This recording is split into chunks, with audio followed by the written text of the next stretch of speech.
Audio Jungle.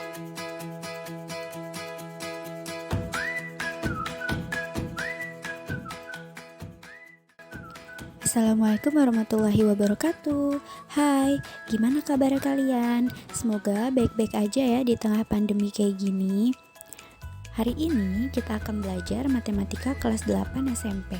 Oh ya, sebelum kita belajar, perkenalkan nama saya Niken Dwi Astuti dari Program Studi Pendidikan Matematika Universitas Muhammadiyah Profesor Dr. Hamka. Hari ini kita akan mempelajari materi mengenai menganalisis data dari distribusi yang diketahui. Adapun tujuan pembelajaran hari ini, yang pertama menjelaskan contoh penyajian data dari berbagai sumber media koran, majalah, atau televisi. Kemudian yang kedua, memahami cara mengambil keputusan dan membuat prediksi berdasarkan analisis dan data. Dalam kehidupan sehari-hari, kita sering menjumpai penerapan statistika dalam beberapa aspek kehidupan. Sebelum kita menganalisis suatu data, tentunya cara yang pertama kita lakukan yaitu mengambil suatu data terlebih dahulu, bisa melalui survei, sebar angket maupun sensus. Kemudian yang kedua, setelah kita mengambil suatu data, kita sajikan data tersebut dalam bentuk diagram batang, diagram garis, dan diagram lingkaran. Nah, pada pembelajaran kali ini kita akan mempelajari bagaimana cara menganalisis, membaca suatu data distribusi yang diketahui. Yang akan kita fokuskan pada diagram lingkaran, diagram batang, dan diagram garis. Yang pertama yaitu ada diagram lingkaran. Apa sih diagram lingkaran itu? Diagram lingkaran adalah sebuah diagram yang berfungsi untuk menampilkan sebuah hasil data atau hasil angka yang digambarkan ke dalam bentuk lingkaran. Pada diagram lingkaran memiliki 3 bentuk diagram. Yang pertama, diagram lingkaran biasa, yaitu bentuknya angka. Kemudian yang kedua, diagram lingkaran derajat, bentuknya derajat. Kemudian yang ketiga, diagram lingkaran sebagai persentase. Yang pertama kita pelajari yaitu diagram lingkaran biasa. Diagram lingkaran biasa atau langsung menunjukkan data tidaklah sulit. Membuatnya juga tidak sulit. Ini dikarenakan batas atas lingkaran tidak perlu kamu hitung. Kamu cukup memperkirakannya saja. Contohnya, diketahui bahwa sekolah A mempunyai 110 siswa dengan data sebagai berikut. Yang pertama, siswa yang mengikuti ekskul taekwondo sebanyak 30 siswa. Kemudian yang kedua, siswa yang mengikuti ekskul memanah sebanyak 20 siswa. Yang ketiga, siswa yang mengikuti ekskul atletik sebanyak 10 siswa. Kemudian yang keempat, siswa yang mengikuti ekskul sepak bola sebanyak 40 siswa. Nah, di sini cara membuat grafik diagram lingkarannya seperti yang pertama tadi dibahas. Batas antar lingkaran tidak perlu kamu hitung, kamu cukup memperkirakannya saja. Di sini kita lihat dari yang paling kecil. Yang pertama 10 siswa, kemudian 20 siswa, 30 siswa, dan 40 siswa. Selanjutnya yang kedua, diagram lingkaran derajat. Pada diagram lingkaran derajat yang ditampilkan adalah derajat atau besar sudut daerahnya dan bukan jumlah data. Jika data disajikan dalam bentuk derajat, perlu diingat bahwa satu lingkaran penuh adalah 360 derajat. Jika setengah lingkaran, yaitu 180 derajat. Dan jika seperempat lingkaran, besarnya adalah 90 derajat atau siku-siku. Nah, di sini terdapat contoh dari diagram lingkaran derajat. Yang pertama, data yang sudah benar-benar jelas kuantitasnya adalah kelapa, yaitu 60 derajat. Di sini kita lihat pada diagram lingkaran derajat. Di sini yang sudah diketahui yaitu besarnya kelapa adalah 60 derajat. Kemudian yang kedua, data yang belum tertera padahal sebenarnya sudah jelas adalah padi dan jagung. Padi itu dengan ukuran setengah lingkaran berarti 180 derajat, sedangkan jagung menempati daerah siku-siku berarti 90 derajat. Kemudian yang ketiga, data yang harus dihitung adalah data kopi karena belum diketahui berapa besar derajatnya. Di sini untuk menghitung data kopi bisa langsung ditentukan besar derajatnya. 360 derajat sama dikurang 60 derajat ditambah 180 derajat ditambah 90 derajat. Tadi besar satu lingkaran itu 360 derajat. Kemudian 360 derajat dikurang 330. Maka hasilnya 30 derajat. Jadi besar derajat kopi yaitu 30 derajat. Selanjutnya yaitu ada diagram lingkaran persen. Nah, di diagram lingkaran persen ini biasanya disajikan dalam bentuk persentase. Kemudian yang kedua, satu lingkaran bernilai 100%. Akan terbagi menjadi beberapa bagian sesuai banyaknya kategori data. Tadi pada diagram lingkaran derajat, besar satu lingkaran itu 360 derajat. Nah, sedangkan pada diagram lingkaran persen ini, satu lingkaran bernilai 100%. Jika sudut siku-siku 90 derajat atau 1/4 lingkaran, berarti 25 derajat. Nah, di sini kita baca data pada diagram lingkaran di atas.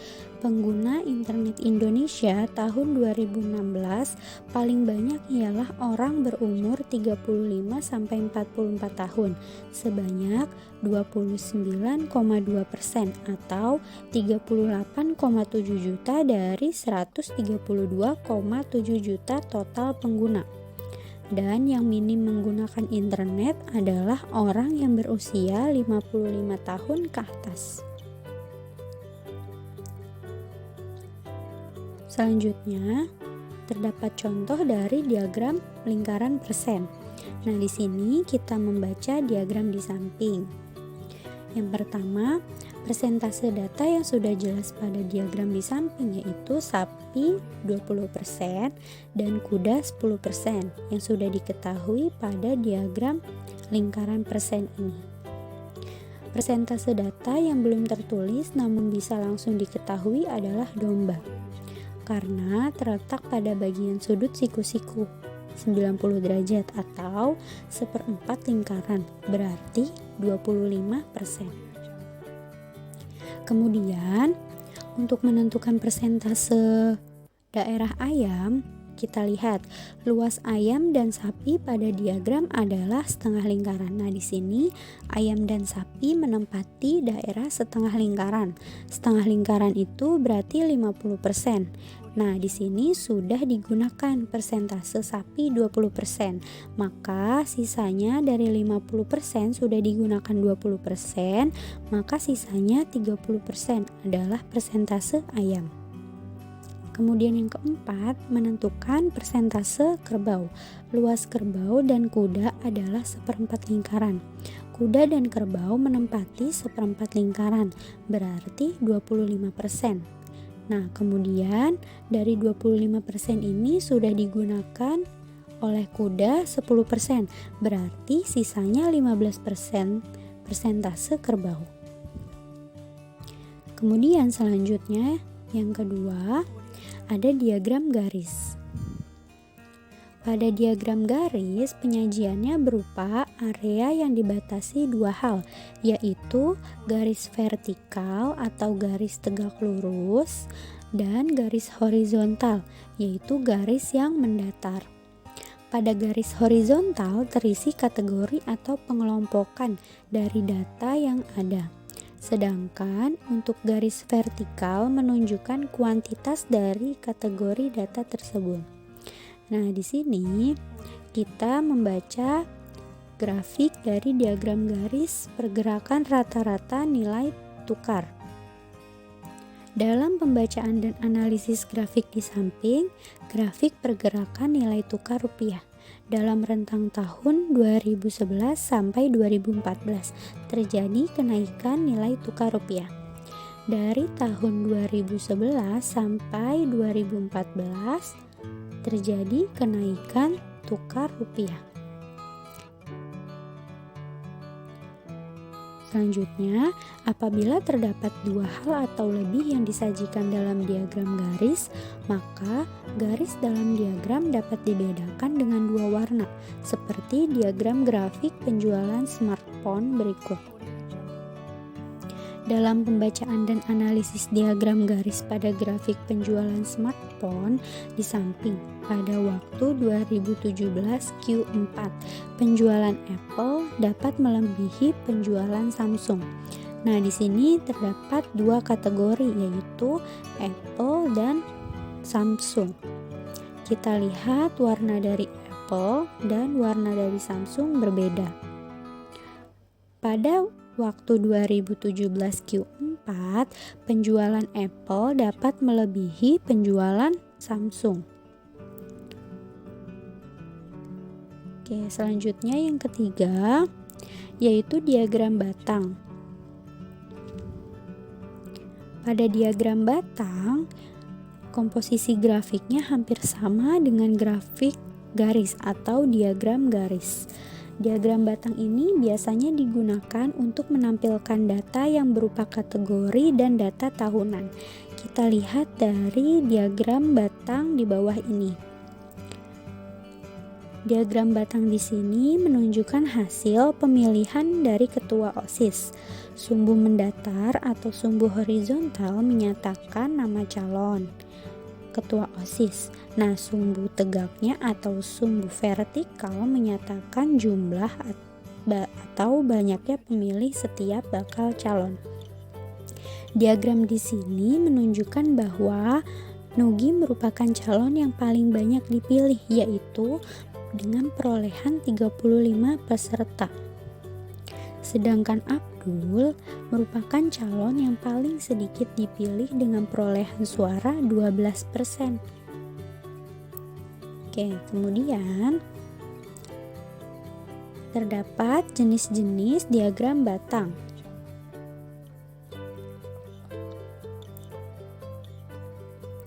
Yang pertama, diagram batang tegak. Diagram batang tegak adalah diagram batang yang digambarkan secara tegak atau vertikal dan pada umumnya ditemukan dalam buku atau media cetak. Kemudian yang kedua ada diagram batang mendatar. Nah, terdapat contoh dari diagram batang. Berikut ini adalah hasil survei dari 100 orang responden tentang surat kabar yang sering dibaca dalam 1 bulan terakhir. Sajikan data kualitatif tersebut dalam diagram batang. Penyelesaiannya, yang pertama itu kita kelompokkan banyaknya responden yang memilih kategori surat yang sama dalam bentuk tabel. Di sini kita kategorikan menurut surat kabar yang sama. Nama surat kabarnya yaitu yang pertama tajam dengan responden 17, kemudian aktual, gosip, ekonom, kotak, politik, dan bundar. Setelah itu kita gambarkan dalam bentuk diagram batang. Garis yang horizontal ini merupakan nama surat kabar. Kemudian garis yang vertikal ini menyatakan frekuensi atau banyaknya responden yang memilih kategori surat kabar tersebut. Kemudian contoh yang kedua, perhatikan diagram batang di bawah ini. Buatlah kesimpulan berdasarkan diagram batang di samping. Penyelesaiannya, jika diminta untuk membuat kesimpulan, hal utama yang harus dilihat adalah tinggi batang siswa laki-laki dan perempuan. Di sini siswa perempuan itu dengan warna merah. Kemudian siswa laki-laki dengan warna biru. Berdasarkan gambar di atas jelas bahwa jumlah siswa perempuan mulai kelas 7A sampai 7F selalu lebih banyak daripada siswa laki-laki. Artinya, jumlah siswa perempuan kelas 7 lebih banyak daripada siswa laki. Jumlah siswa perempuan kelas 7 lebih banyak daripada siswa laki-laki.